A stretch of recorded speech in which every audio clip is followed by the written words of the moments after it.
Bismillahirrahmanirrahim. Nahmaduhu wa nusalli wa nusallimu ala rasulihil karim wa ala alihi wa sahbihi ajma'in, amma ba'd. Alhamdulillah hadirin, kita akan bacakan muzakarah masturat yang disampaikan oleh Mufti Muhammad Ya'qub pada Musyawarah Indonesia Nizamuddin 29 September 2019 yang lalu. Sengaja muzakarah ini kita bacakan karena mengingat muzakarah ini begitu penting dan diharapkan tidak ada hal-hal, poin-poin yang penting yang tertinggal. Bismillahirrahmanirrahim. Allah Subhanahu wa taala telah meletakkan tanggungjawab kerja dakwah, yaitu amar ma'ruf nahi munkar pada laki-laki dan juga kepada wanita.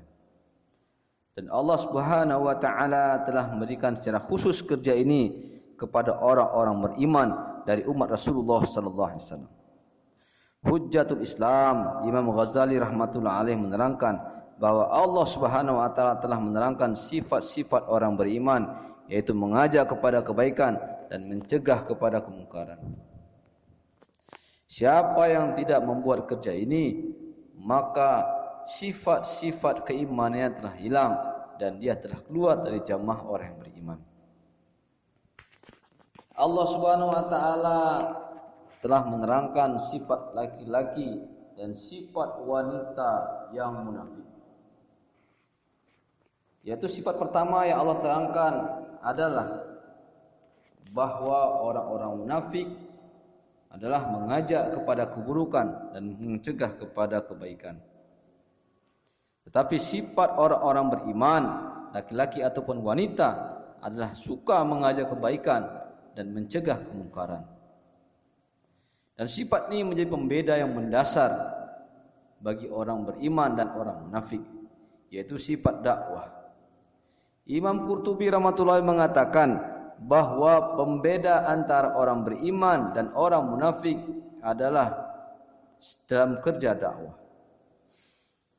Dan Allah Subhanahu wa taala telah meletakkan sifat ini kepada laki-laki dan wanita yang beriman dan telah menjadikan kefarduan bagi mereka atas kerja masturah dan juga kerja laki-laki.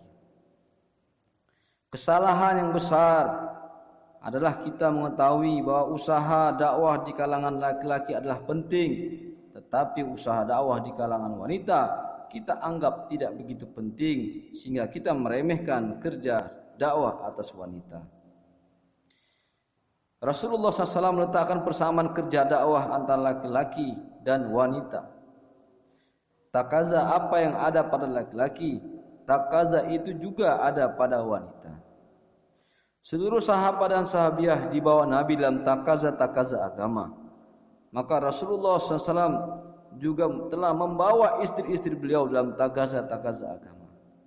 Satu hadis menyebutkan beliau telah mengundi istri-istri beliau yang akan dibawa dalam safar agama. Sahabiah yang telah keluar bersama Rasulullah SAW telah secara berketerusan. Ummu Atiyah mengatakan, aku telah keluar bersama Nabi berturut-turut 7 kali. Maknanya wanita harus dikeluarkan berkali-kali, tidak cukup keluar 1 kali 15 hari, kemudian sekali 40 hari, tetapi harus berketerusan. Seperti mana sahabat telah menjadikan tempat keluar mereka sebagai kubur-kubur mereka, begitu juga sahabiah, mereka juga telah menjadikan tempat keluar mereka sebagai kubur-kubur mereka. Ummu Haram radhiyallahu anha mengatakan, dengan sebab doa Nabi, dia telah dikubur lebih daripada 1000 mil dari tempat kelahirannya, yaitu di Siprus. Begitu juga dengan istri Muaz bin Jabal radhiyallahu anha yang telah syahid ketika beliau keluar bersama suaminya. Sahabiah mereka telah keluar jalan Allah Subhanahu wa taala dengan keinginan untuk mati syahid di jalan Allah. Ummi Waraqah bin Naufal radhiyallahu anha mengatakan, "Ya Rasulullah, bawalah kami keluar jalan Allah Subhanahu wa taala dan kami berharap semoga Allah Subhanahu wa taala memberikan syahid kepada kami." Sehingga sahabat dan sahabiah kapan saja bila ditaskil Nabi SAW, mereka siap keluar jalan Allah Subhanahu wa taala. Tertib yang sebenarnya dari sahabat dan sahabiah adalah apabila takaza yang datang kepada mereka bila diputuskan dalam musyawarah, maka mereka akan siap untuk berangkat. Inilah tertib yang dibawa hingga hari ini.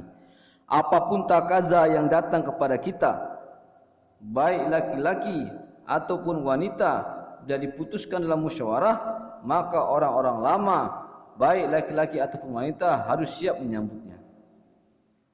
Apabila dalam bulan ini kita baru pulang 3 hari masturah, kemudian dalam bulan yang sama ada jemaah 3 hari masturah terbentuk, dan faisalah dengan jalan musyawarah memutuskan kita untuk keluar bersama jamaah tersebut, maka kita harus siap berangkat. Begitu juga apabila pada bulan depan terbentuk jemaah 10-15 hari masturah, faisalah dengan jalan musyawarah telah meminta kita untuk membawa jemaah tersebut, maka kita dibenarkan berangkat dan harus siap untuk membawa jemaah tersebut. Begitu juga bila kita baru pulang 40 hari masturah, kemudian pada bulan depan terbentuk jamaah 40 hari masturah, dan faisalah di tempat kita dengan jalan musyawarah memutuskan kita untuk membawa jemaah tersebut, maka kita harus siap membawa jemaah tersebut.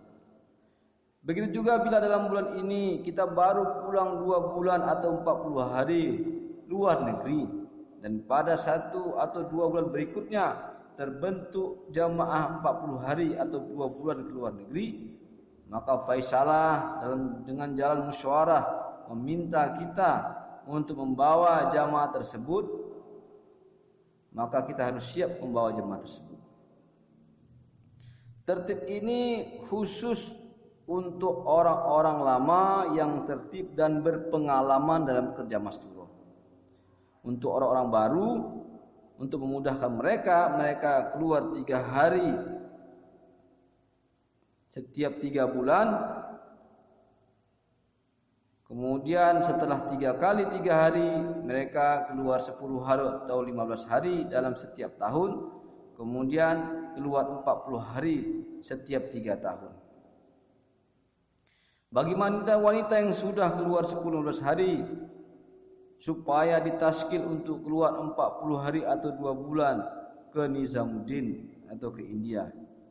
Bagi yang sudah ke India 40 hari, berikutnya keluar 1 kali 40 hari dalam negeri, kemudian keluar ke negeri untuk takaza luar negeri.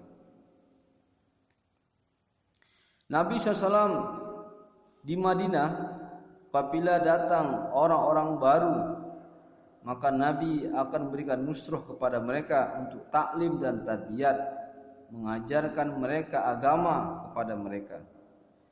Begitu juga dengan para sahabiah, dilibatkan Nabi SAW untuk nusrah dalam taklim dan tarbiyah kepada wanita yang datang ke Madinah.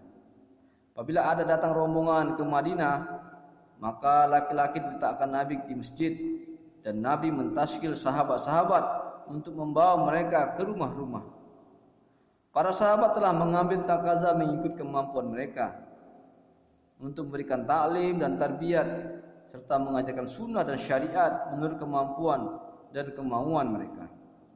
Satu orang sahabat membawa 1 tamu ke rumah mereka, dan ada 1 orang sahabat lagi yang membawa hingga 80 tamu ke rumah mereka. Ini merupakan sunnah Rasulullah SAW. Maka manakala datang jemaah masturah ke mahala kita harus memikirkan bagaimana semua rumah di mahala kita dapat menerima jamaah tersebut. Apabila jamaah masturah yang datang di suatu rumah yang tuan rumah tersebut tidak biasa berbuat amal, maka dengan adanya jamaah yang akan mempraktekkan amal di rumah tersebut akan membentuk suasana atau mahol agama, dan menjadikan rumah yang tanpa amal, tanpa suasana agama, akan terbentuk amal dan suasana agama. Keluarnya wanita di jalan Allah Ta'ala atau keluar masturah bukanlah pengobatan yang sebenarnya, tetapi masuknya wanita ke dalam rumah dan membuat amal dan suasana agama, inilah pengobatan yang sebenarnya. Kita merasa paham bahwa mentaskil orang keluar di jalan Allah Ta'ala adalah sunnah. Kemudian mentaskil nusrah kita juga sunnah. Tetapi kita menganggap mentaskil rumah agar digunakan untuk masturah tidak sunnah. Maka disampaikan bahwa sunnah juga mentaskil rumah untuk jamaah masturah. Nabi SAW pernah mentaskil rumah orang-orang musyrik pun. Nabi pernah mengatakan kepada mereka, siapa yang akan berikan tempat untukku, siapa yang akan bernusrah kepadaku, sehingga aku bisa menyampaikan pesan Rabbku. Hari ini kita hanya mentaskil rumah-rumah ahbab. Oleh karena itu hari ini kita harus berpikir untuk mentaskil semua rumah-rumah orang beriman. Apabila di mahala kita datang jemaah masturah, maka kita harus berpikir untuk mentaskil semua rumah orang yang beriman agar mereka siap menerima jamaah masturah. Apabila ada jamaah masturah 40 hari, maka kita harus pikirkan bagaimana jamaah bisa masuk di 20 rumah baru. Bila datang jamaah masturah luar negeri 2 bulan, kita siapkan 30 rumah baru yang belum pernah dimasuki jamaah luar negeri. Tetapi keadaan kita saat ini selalu menghantar jamaah masturah ke rumah-rumah yang biasa dimasuki jamaah. Perkara yang mendasar, kenapa rumah-rumah begitu kurang? Karena yang ada dalam pikiran kita adalah rumah tersebut harus memiliki syarat, sehingga kita memilih rumah yang telah biasa dimasuki jamaah. Tetapi Markas Nizamuddin memberitahukan bahwa tidak ada syarat untuk masuk ke rumah tempat keluar masturah, sehingga kita dapat mentaskil rumah-rumah baru dan menyiapkannya. Selama ini kita tidak menganggap bahwa rumah yang boleh masuk jemaah itu adalah minimal laki-lakinya pernah keluar 3 hari, istrinya pernah keluar 3 hari masturah. Maka di Markas Nizamuddin diberitahukan bahwa tidak ada syarat tuan rumah harus keluar masturah. 2 perkara yang harus ada pada rumah yang akan dimasuki jamaah masturah, yaitu yang pertama harus ada hijab. Bila tidak ada hijab, maka tanggung jawab orang tempatan untuk membuatkannya sehingga jemaah bisa masuk. Yang kedua, tidak ada laki-laki di dalam rumah tersebut dan tidak mencampuri program-program masturah. Inilah 2 perkara yang penting agar setiap rumah bisa dimasuki jemaah. Jemaah boleh masuk di rumah permanen atau di rumah tidak permanen, bahkan di rumah bongkar pasang atau di rumah berlantai tanah, di rumah yang ada air, di rumah yang tidak ada sumur. Jemaah pun boleh masuk. Ada listrik ataupun tidak ada listrik, di rumah yang besar atau rumah yang begitu kecil sehingga masturahnya hanya dapat duduk-duduk saja pun, ini boleh dimasuki jamaah masturah. Rumah yang penghuninya sehat ataupun penghuninya penyakitan, di rumah itu pun jemaah boleh dimasuki. Rumah orang kaya atau orang yang fakir yang tidak memiliki kecukupan makanan, bahkan tidak ada kompor untuk masak, maka di rumah ini jemaah pun boleh masuk. Hari ini bila jemaah datang, maka kita siapkan rumah yang bisa berkhidmat saja. Sedangkan rumah yang tidak bisa berkhidmat, kita tidak masukkan jemaah. Ini bertentangan dengan sunnah Rasulullah SAW. Masukkan jamaah di rumah orang kaya yang siap berkhidmat atau orang miskin yang tidak bisa berkhidmat. Jamaah yang masuk ke rumah orang miskin, maka jamaah akan mempersiapkan makanan sendiri, bahkan ikram dengan tuan rumah untuk makan bersama mereka. Maka mengeluarkan setiap orang beriman di jalan Allah Subhanahu wa taala dan menyiapkan rumah orang-orang beriman untuk dimasuki jemaah masturah, ini merupakan 2 hal yang mendasar dalam kerja kita. Amal yang mendasar bagi wanita di rumah adalah taklim rumah, yaitu dengan 5 amal yang menjadi sebab tazkiyah orang-orang di rumah kita. Kita juga berfikir agar rumah orang beriman yang lain pun hidup taklim dengan 5 amal. Amal pertama adalah halqah Quran. Ini adalah amal qadim, yaitu bukan amal yang baru, tapi amal yang sudah lama dilakukan. Dahulu bila turun ayat Al-Quran, maka para sahabat yang mendengar dari Nabi SAW akan mengajarkan kepada keluarga mereka. Dengan sebab halqa Al-Quran, orang yang hatinya keras pun, bahkan memusuhi Islam pun akan menjadi lembut. Kisah Umar bin Khattab masuk Islam dengan keberkahan halqa Al-Quran begitu termasyhur. Umar yang tidak duduk saja dalam halqa tersebut, Allah Subhanahu wa taala telah berikan hidayah kepadanya, apalagi kita yang duduk dalam halqa tersebut. Maksudnya halqah bukan hanya membetulkan bacaan Al-Quran, tetapi meyakini janji-janji Allah Subhanahu wa taala yang ada dalam Al-Quran. Inilah sifat iman yang masuk dalam hati kita. Yaitu dengan adanya halqa Al-Quran, maka akan memberikan hidayah serta menjadikan tazkiyah bagi kita. Kemudian dengan adanya halqa Al-Quran, kotoran hati kita akan dihapuskan Allah Subhanahu wa taala. Inilah dua janji yang Allah berikan manakala kita buat halqa Al-Quran. Kepada istri-istri Nabi, Allah Subhanahu wa taala telah memberikan 7 perintah, yaitu yang pertama agar wanita betah tinggal di rumah mereka. Kemudian yang kedua, jangan bertabarruj. Yang ketiga, jangan bertingkah laku seperti wanita jahiliyah. Yang keempat, menjaga solat. Yang kelima, membayar zakat. Yang keenam, taat kepada Allah dan Rasulnya. Yang ketujuh, Allah perintahkan agar membaca Al-Quran dan hadis-hadis Nabi di rumah mereka. Inilah 7 perintah Allah Subhanahu wa taala untuk menghilangkan najis dalam hati dan mensucikannya sesuci-sucinya. Bila kita menghidupkan amal ini dimanapun kita berada, maka Allah Subhanahu wa taala akan menghilangkan najis dalam hati kita dan akan mensucikan hati kita sesuci-sucinya. Maka dengan menghidupkan amal ini, Allah taala akan mentarbiyah kita dan akan mentazkiyah kita. Dalam halqa Al-Quran ada 2 perkara yang akan terjadi, yaitu pertama, malaikat-malaikat akan turun ke rumah-rumah kita, melindungi kita dan juga rumah kita, seperti mana turunnya malaikat pada perang Badar, dan dalam perang tersebut kebatilan kafir menjadi hancur. Yang kedua, dengan adanya malaikat bersama dengan kita, maka akan melingkupi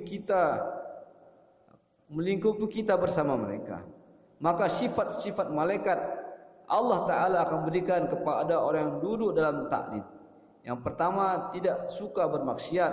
Yang kedua, sifat taat. Seorang hafiz Al-Quran pun berhajat untuk duduk dalam taklim agar sifat malaikat masuk ke dalam dirinya. Taklim kitabi dibuat dengan bergantian. Minggu ini dibaca fadilah amal dan fadilah sedekah. Besok muntahab ahadis. Kemudian buat muzakarah sifat dan tashkil. Para sahabat bahkan Nabi SAW pun membuat tashkil dalam rumah-rumah mereka. Nabi membuat tashkil kepada Ummu Haram, kemudian Ummu Haram mentashkil Ummu Sulaim, dan Ummu Sulaim mentashkil Abu Talha, sehingga Abu Talha pun masuk Islam. Di rumah kita harus ada tashkil dalam taklim rumah. Laki-laki tashkil wanita untuk keluar jalan Subhanahu wa taala, dan wanita tashkil laki-laki untuk keluar jalan Allah Subhanahu wa taala. Kemudian amal berikutnya adalah musyawarah untuk amal hari berikutnya. Taklim rumah adalah tanggung jawab laki-laki. Bagaimanapun sibuknya kita dalam takaza agama, kita usahakan agar buat taklim 1 hingga 1,5 jam di rumah kita. Mulai Yusuf rahmatullahi mengatakan, saat membuat hayatus sahabat di masjid, maka istri beliau, anak-anaknya telah mendengarkan taklim di balik tabir. Kemudian beliau pulang ke rumah dan buat taklim. Maka istrinya mengatakan, kami telah mendengarkan taklim, tetapi beliau mengatakan, itu taklim masjidku, ini taklim rumahku. Kemudian kita harus memikirkan agar taklim mingguan mastura dihidupkan di tempat kita. sehingga setiap wanita beriman terhubung dengan taklim mingguan Masturo. Satu masjid, satu tempat taklim ini bukan dasar kerjanya, tetapi setiap 15 sampai 20 rumah terdapat satu taklim mingguan Masturo. Ada 4 amal yang dibuat dalam taklim mingguan Masturo. Yang pertama istiqbal, yang kedua taklim kitabi, yang ketiga musyawarah 6 sifat, yang keempat tashkil. Satu wanita untuk istiqbal, satu wanita untuk taklim. Kitab yang dibaca pun berganti-gantian. Muntakhab hadis minggu ini, kemudian minggu berikutnya adalah fadilah amal dan fadilah sedekah. Muzakarah sifat dan tazkir dilakukan oleh satu wanita yang berpengalaman. Dalam taklim mingguan Masturot, bila ada tazkir kes 3 hari, jangan ditunda-tunda keberangkatannya. Bila terbentuk satu jemaah dari satu mahala, ini yang terbaik. Tetapi bila ada satu pasang saja yang siap, maka boleh digabungkan dengan mahala yang lain. Atau bila ada jemaah Masturot yang sedang bergerak 10 atau 15 hari atau 40 hari, maka satu pasang ini dapat digabungkan dengan jemaah tersebut. Atau jemaah luar negeri bila memungkinkan dalam musyawarah agar dapat digabungkan. Jangan menunggu-nunggu jamaah sempurna baru dikeluarkan, karena ini bisa melemahkan kerja Masturot. Bila ada yang cash dalam taklim mingguan Masturot, maka pada hari itu langsung dikeluarkan. Syarat untuk taklim mingguan Masturot. Taklim mingguan Masturot mahala diperlukan 2 atau 3 wanita yang sudah 10-15 hari. Bukan 40 hari Masturot. Dan wanita ini dapat mengendalikan taklim dengan baik. Itu dapat membaca dengan baik, dapat membuat 6 sifat dengan baik, dan dapat mentashkil dan menghandle kerja dengan baik. Bila satu masjid ada 2 tempat taklim Masturot, maka dibuat di hari dan waktu yang sama. Ini yang terbaik. Setelah taklim dibuat 1 bulan atau 1,5 bulan, maka boleh dibuat bayan. Tanggungjawab jamaah masjid untuk mendatangi rumah-rumah, untuk memberitahukan kepada mereka agar hadir dalam taklim Masturot. Kepada laki-laki agar menyuruh mereka, wanita mereka untuk datang ke taklim mingguan Masturot. Dan ini jangan hanya kita buat dalam taklim saja. Ketika 2,5 jam silaturahim, kita sampaikan juga kepada mereka, sehingga wanita-wanita di kampung kita duduk dalam taklim mingguan Masturot.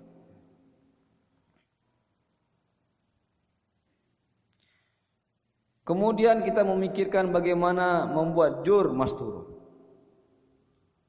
Usaha untuk mengeluarkan kerja Masturot, maka setiap 6 bulan sekali dibuat jur Masturot.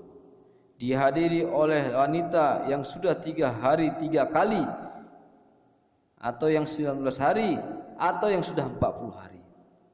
Dan wanita yang datang dalam taklim tersebut hanya 30 sampai 40 orang saja. Dalam jur Masturot, wanita harus datang bersama mahram laki-lakinya, dan mahram laki-lakinya duduk dalam program. Laki-laki bukan hanya datang menghantar wanita dan pergi. Jika seperti ini, maka kedatangan wanita ini menjadi tidak sempurna atau nakis. Dalam jur tidak ada makan dan diusahakan tidak terkena waktu sholat. Ada 3 amal dalam jur Masturot. Yang pertama taklim yang dibuat oleh satu orang wanita, buat taklim 1/2 jam atau 3/4 jam. Kemudian buat bayan tashkil. Yang ketiga bayan makomi Masturot. Bayan tashkil isinya pentingnya keluar jalan Allah Subhanahu wa taala, membuat pengorbanan seperti pengorbanan sahabat dan sahabiah.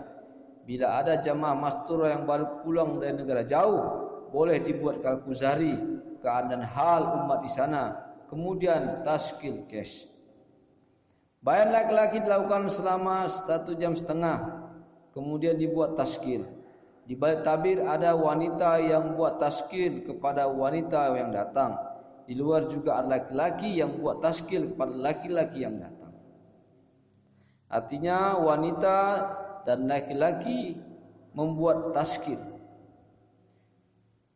Yang pertama, taskil ke negara jauh bagi orang-orang yang sudah ke India. Kemudian taskil untuk berangkat ke India dan taskil 40 hari masturut. Bagi orang yang 3 hari 3 kali, ditaskil untuk 15 hari. Kemudian ditafakur kapan jemaah ini dapat keluar bersama-sama.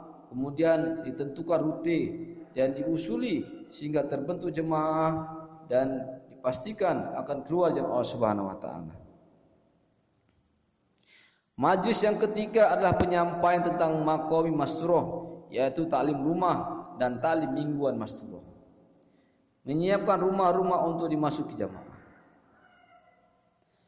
Dan upaya menambah taklim rumah serta tempat taklim mingguan masturah.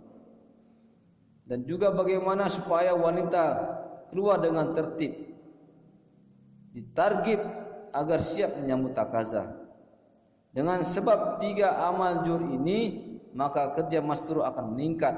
Apabila kita buat kerja masturah dengan tertib yang disampaikan ini, maka dari Indonesia akan dikeluarkan jemaah masturah yang dapat ditakazakan untuk ke seluruh alam. Maka kita niat untuk menjalankan dan menyampaikan kerja sesuai dengan tertib yang sudah disampaikan. Demikianlah bayan yang disampaikan oleh Mufti Muhammad Yaqub pada Musyawarah Indonesia Nizamuddin tanggal 29 September 2019. Semoga Allah Ta'ala berikan kepahaman kepada kita dan kita semua siap ambil takajah, InsyaAllah. Subhanallah bihamdi, subhanakallahumma bihamdika, asyhadu an la ilaha illa anta